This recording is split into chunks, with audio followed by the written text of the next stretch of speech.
The main basis of the story is discovering where the progenitor virus, which is the origin of all the various viruses that appear in the Resident Evil series,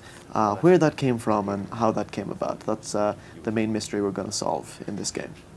In Resident Evil 5, one of the things that you can do is, yes, you can destroy environments using different weapons, and also we've tried to increase the level of freedom that you can achieve in the game. It's a more active game, a lot more stuff going on than previous games in the series, so we want to allow the player to be able to climb up places they want to climb, and to go places they want to go, and also to interact with the environment more than they've done so far. Yeah, one of the things that we have tried to do with this game is to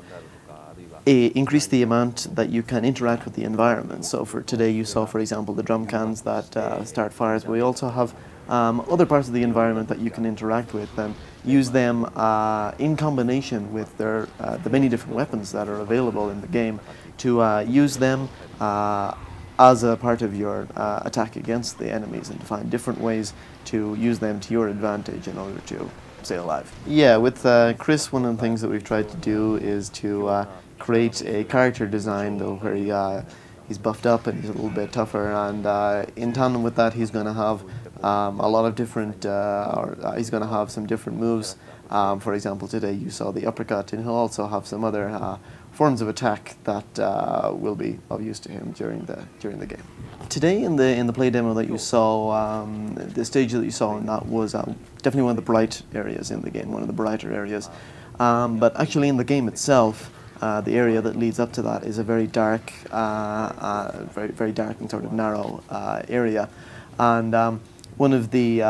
ways that we'll use that in the gameplay is to have you going back and forth from dark areas to light areas and having different kinds of gameplay within those. Yeah, one of the things that we've done is to improve the AI so that the enemies are smarter at chasing the player and going after you and working together to surround you and to follow you into any of the areas that you can go in. So we have certainly tried to improve the intelligence of what they can do and also their abilities. And one of the other things that you might have noticed today is that they won't just stand there and let you train your laser sight on them. They will also have some countermeasures for that too. We think that the story, when you finish playing Resident Evil 5, you will know what the virus is, where it's come from, and where it's going to go in the future. We think we've created a story that will certainly answer all of those. Yeah, all the development staff and myself, you know, we love playing games. We're always trying out different games, but in terms of the games that actually had an influence on Resident Evil 5, those games are Resident Evil 4, Resident Evil 3, Resident Evil 2. So yeah, those are the games that certainly we've learned the most from.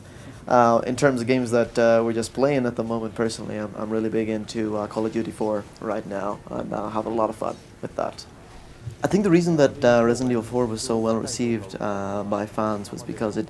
was just such a big change to the survival horror genre, and it not only